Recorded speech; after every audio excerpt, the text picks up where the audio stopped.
As musicians, our tools are our instruments. To be a utility player, you need a variety of different tools for the job.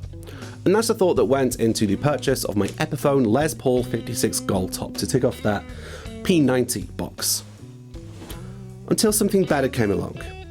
This is Gear Profile. Hello, my name is Marc Gallagher and welcome to Gear Profile, where I take a look at a piece of gear that I have and love, and I tell its story, why it speaks to me, and of course, give it a little play. Today we're looking at my Epiphone Les Paul 56 Gold Top, which is not long for this world, having sold it. I'm not selling all my instruments, I'm just upgrading them.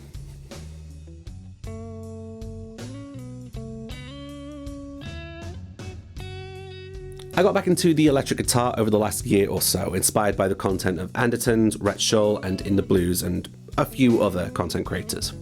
My goal with this was to do a few things. 1, join a band, 2, dep as a guitarist in bands when needed, and 3, record session guitar parts for home, either in my own music or as a hired gun for other artists. I've always prided myself on being versatile. In high school, I learned to play 10 different instruments so that I could be slotted into any group or any club. Different guitars have different sounds, and my collection of guitars aims to satisfy the broad scope of common guitar tones.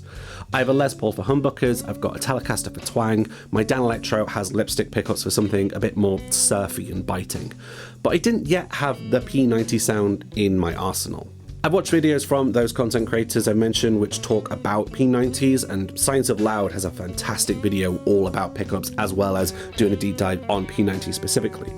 I took a trip to PMT, may that rest in peace, and I just asked to try a P90 guitar so I knew what the sound was like. They obliged, they gave me something cheap, and I walked away 10 minutes later with a new appreciation for the P90 pickup. I scoured the marketplace for P90 equipped guitars, not really paying mind to brands because I thought that the tone would mostly be in the pickups. That's not entirely true, but at the time that was my mindset. There was one I was close to buying, and it was a Les Paul Gold Top by the brand Vintage. It sounded nice, but when I checked the neck, there was a bit of a warp to the wood, and it's just more trouble than it's worth. Other candidates included Fender JA90. Fender also had a Far and Eastern Telecaster thin line equipped with P90s, and that was pretty nice, but I ended up going for something a little different. One day I found a listing, well, a couple of listings for Epiphone Les Pauls with P90s. One had a hard case, one didn't. The guitar with the case was rather pretty, and it had a Bigsby style bridge. Having tried Bigsby's before at guitar stores and stuff, I didn't mind the sound, and I never found tuning problems with them. So I was intrigued at having a new guitar with a new type of vibrato arm on. I had a gig in Manchester, so after pitting this seller against a couple of other gold tops, I managed to snag the guitar and a case for £380 at a jam night in Oldham. The guitar needed some fretwork, but otherwise it was still good value.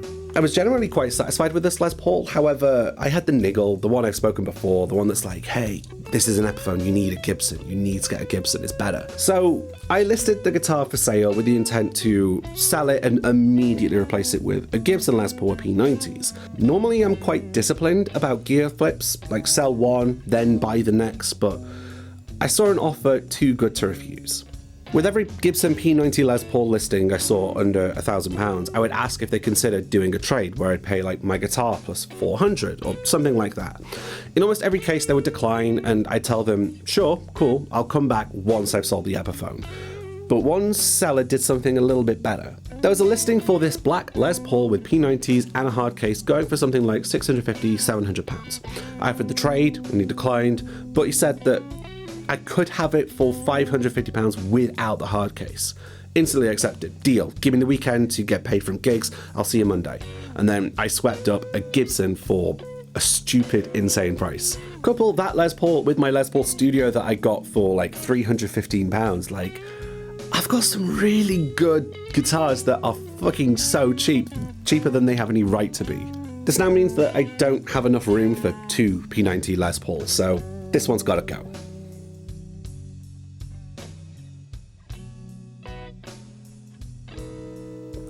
This Epiphone is inspired by the 1956 Les Paul Gold Top, albeit on a budget. Made in China, the guitar is still made from mahogany with a 50s C-profile neck. The most appealing part of this is the Alnico 5 P90 pickups. Alnico 5 magnets, they pack a hell of a punch, even if it might deviate from the softer vintage pickups of the day. Onto the mods. The previous seller fitted a Bigsby style bridge in place of the traditional Tune-O-Matic one, just to get some nice wobble action. Since owning a Bigsby style guitar, I now do understand the tuning issues that they can bring. Generally, I prefer to just keep the tremolo arm to one side. In terms of my mods, I added a treble bleed into both volume pots, and I added a push-pull tone pot to engage series wiring, essentially making the dual P90s into a huge humbucker. Having already experienced that sound on my Dan Electro and my Telecaster, I knew that it was something that I wanted to have. The reason for the treble bleed is also just because of how I usually play at home. I'm often sat directly in front of the amplifier, so when I need to turn down for sake of the neighbours, I hate losing that treble and clarity. It's really nice to maintain that sparkle at low volumes, even if I might not necessarily notice it in a band mix.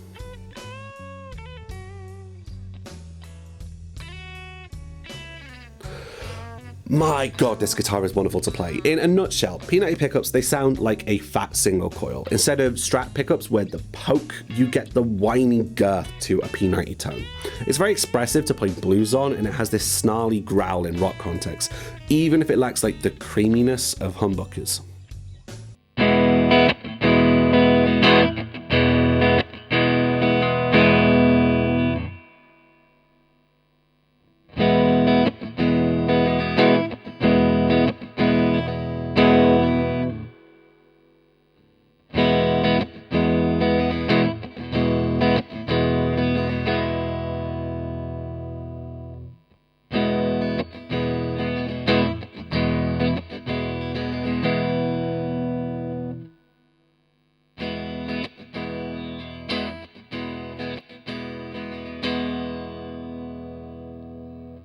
Other things to bear in mind as well is the series mod. I like the sound of pickups in series rather than having it as stock where it's in parallel.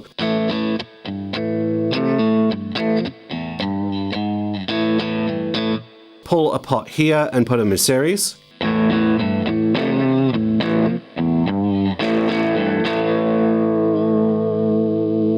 It can act as something of an additional solo boost, should you kind of desire that. It's a really fun effect to have.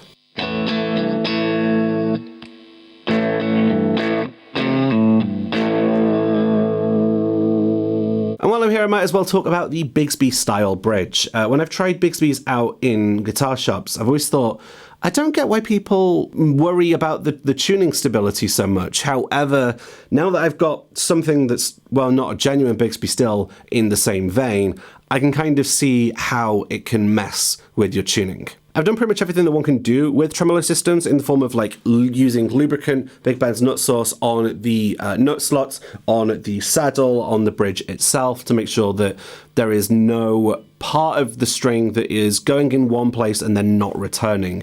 However, I found it a bit fruitless. Here, I've tuned my guitar up, here's an E chord. Let's do the same thing again, but give it a little bit of a wobble.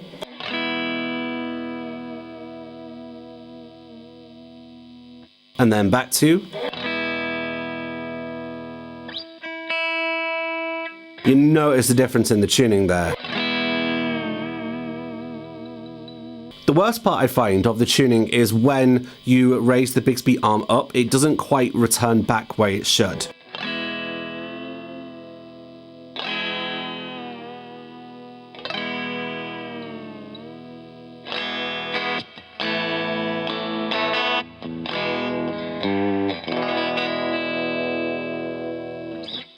Ouch.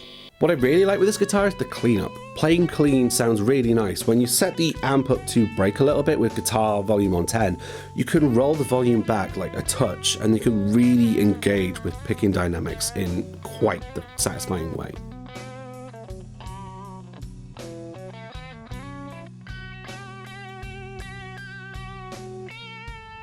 I really enjoy this guitar. Yes, it does the P90 thing that I want, but the thickness of the Les Paul body gives it more mojo than, say, an SG would.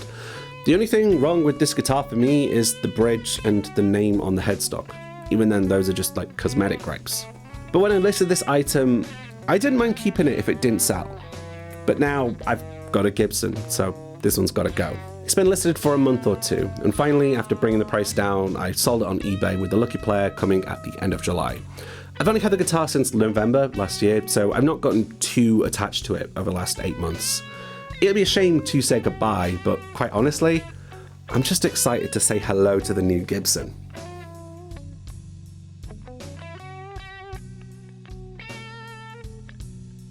My name is Marc Gallagher and this has been Gear Profile. I hope you stick around for my other videos where I'll do a Gear Profile episode on the new Gibson, but also I'll do a shootout between both of these Les Pauls to see how different Gibson and Epiphone truly are. Thanks for watching, and let me know if you have any thoughts down in the comments. You can also follow me on your favourite social media at Marc Gallagher Music, and consider supporting me on Patreon. For now, I am Marc Gallagher. Like the video if you want, share if you feel compelled to, and follow me on places. I'll catch you down the road.